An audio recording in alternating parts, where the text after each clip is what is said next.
So today we're going to talk about two more characters of God that he showed us in his word. And the first one is Jehovah Magan, which is Lord my shield. And the other is Jehovah Cherub, which is Lord our sword. And what I did was I looked up the meanings of the words just to get a different flavor from what I was thinking. And the shield is an armed buckler, a defense, a ruler, a protector.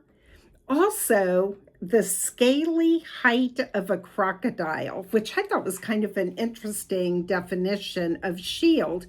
I had not had much experience with crocodiles until I was in Costa Rica, and I did a river tour through the rainforest. And one of the things they told us when we were getting on the little boat is if you drop your flip-flop, your cell phone, or anything, it's gone forever. Nobody's going in to get it because the crocodiles lay in that water for 12, 14 hours waiting for prey to come.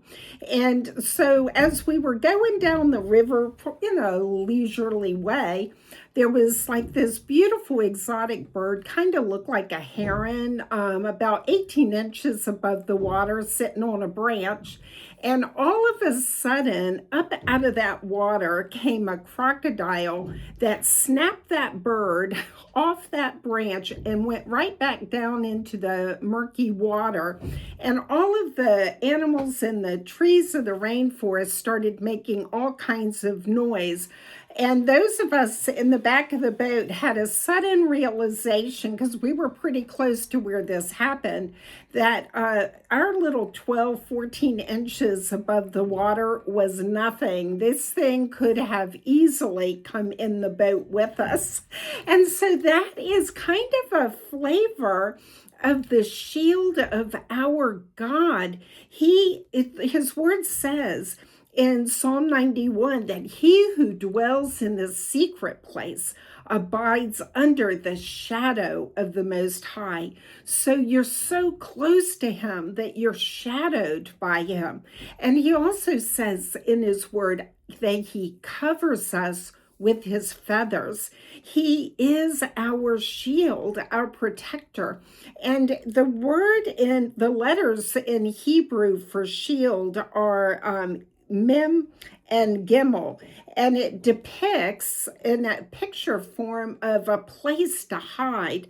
And in Roman times, the soldiers in war would put their shields all together to cover one another to protect from the onslaught of the enemy. And that's what God says, come to me, let me shield you, dwell close to me, let me protect you. I'm here for you. And then when we look at the other attribute of God that he wanted us to know, Jehovah Cherub, which is the Lord our sword, those are an axe, a dagger, a knife, a cutting instrument, a destroyer. And this is what happens to our enemies. And this is the thing. The Lord is our sword. These cutting instruments are all very close contact for warfare. God is in the midst of it with you and for you.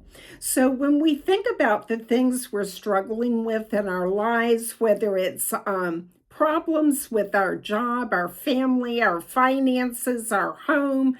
And right now in Virginia, we had this ice storm for 10 days. Your yard has been this treacherous place that you cannot get out on. God hears our concerns, and he is our sword in the battle. He wants to fix things for us. He wants to help us have the right life.